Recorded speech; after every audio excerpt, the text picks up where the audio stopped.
ආයුබෝවන් ඔයාලා හැමදිනාටම හැපිනෙස්ට් YouTube channel එකට සාදරයෙන් පිළිගන්නවා.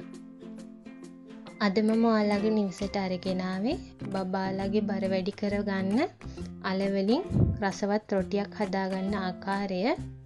අපි දැන් බලමු මේ රොටිය හදාගන්නේ කොහොමද කියලා. මම මේකට අරගෙන තියෙන තඹගත් අල ගෙඩිය. මම අරගෙන තියෙන ලොකු අල ගෙඩියක්. මොකද මගේ බබාලා දෙන්නටම හදන හින්දා. ආටා පිටි මම කප් එකක් අරන් තියෙනවා. කප් එකම යන්නේ නැහැ. බිත්තරයක්, බටර් මේස හැන්දා.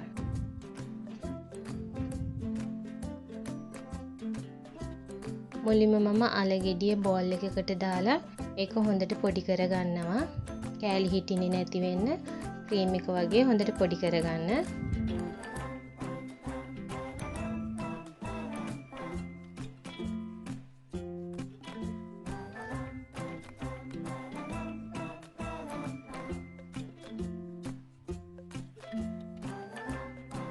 දැන් මම අල ගෙඩිය හොඳට පොඩි කරගෙන ඉවරයි. මම මේකට එකතු කරගන්නවා දැන් බටර් මේස හැන්ද. එකතු කරලා හොඳින් මිශ්‍ර කරගන්නවා.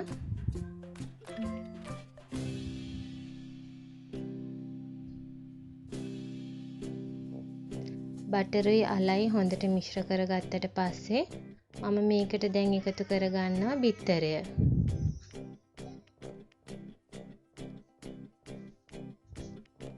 බිත්තරය එකතු කරලා මේකත් හොඳට මිශ්‍ර කරගන්න. ඔයාලට රස අනුව ලුණු කුඩු, ගම්බිරිස් කුඩු ටිකක් මෙතනදී එකතු කරගන්න පුළුවන්. මම එකතු කරගන්නේ නැහැ. අවුරුද්දට වැඩි බබාලට තමයි ලුණු කුඩු එකතු කරගන්නේ. මම දැන් මේකට ආටා පිටි ටික ටික එකතු කරලා මිශ්‍රණය හදා ගන්නවා.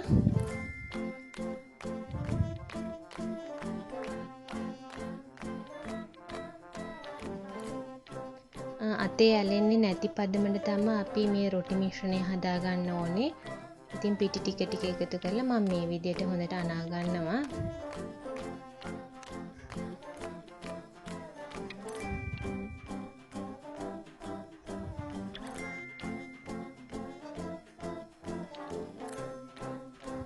මම දැන් මේ මිශ්‍රණය අතින් අනා ගන්නවා. ඔයාලට පේන ඇති තාමත් මේ මිශ්‍රණය මගේ අතේ ඇලෙනවා.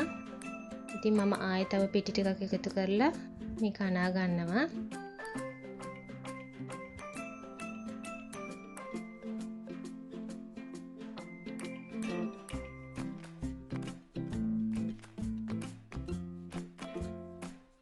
මේ විදිහට ටික ටික පිටි එකතු කරලා මේ පදමට අතේ ඇලෙන්නේ නැති වෙන්න රොටි මිශ්‍රණය හදා ගන්න. මට මුළු ආටා පිටි කප් එකම ගියේ නෑ. ටිකක් ඉතුරුණා. මම රොටි තුනී කරන ලෑල්ලේ තෙල් ටිකක් ගා ගන්නවා. ගාගෙන මම හදාගත්ත රොටි මිශ්‍රණයෙන් පොඩි බෝල කඩාගෙන මම රොටි හදා ගන්නවා. මේ රොටිය ගොඩක් තුනියටම තුනී කරන්න එපා. මොකද එතකොට ලෑල්ලෙන් ගලවලා ගන්න අමාරුයි. ඒ හින්දා ටිකක් ඝනකම හිටින්න රොටිය තුනී කරගන්න.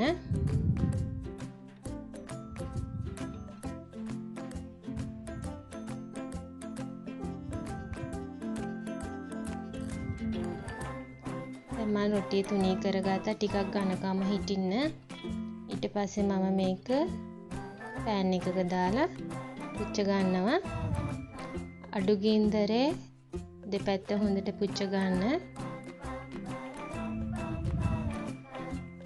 මේ තියෙන දැන් මම අනිත් පැත්ත හරවලා රොටි පුච්ච ගත්තා. මම දැන් රොටි ටික හදාගෙන ඉවරයි. ඉතින් බබාලගේ බර වැඩි වෙන්න දෙන්න පුළුවන් තවත් රොටි වර්ගයක් තමයි මේ. ඔයාලත් බබාලට හදලා දීලා බලන්න. මගේ වීඩියෝ එකටත් ලයික් එකක් දාන්න අමතක කරන්න එපා. අලුත් වීඩියෝ එකකින් හම් වෙන තුරු ඔයාලා හැමෝටම සුබ දවසක්. මගේ channel එක subscribe කරලා bell button එක press කරන්නත් අමතක කරන්න එපා.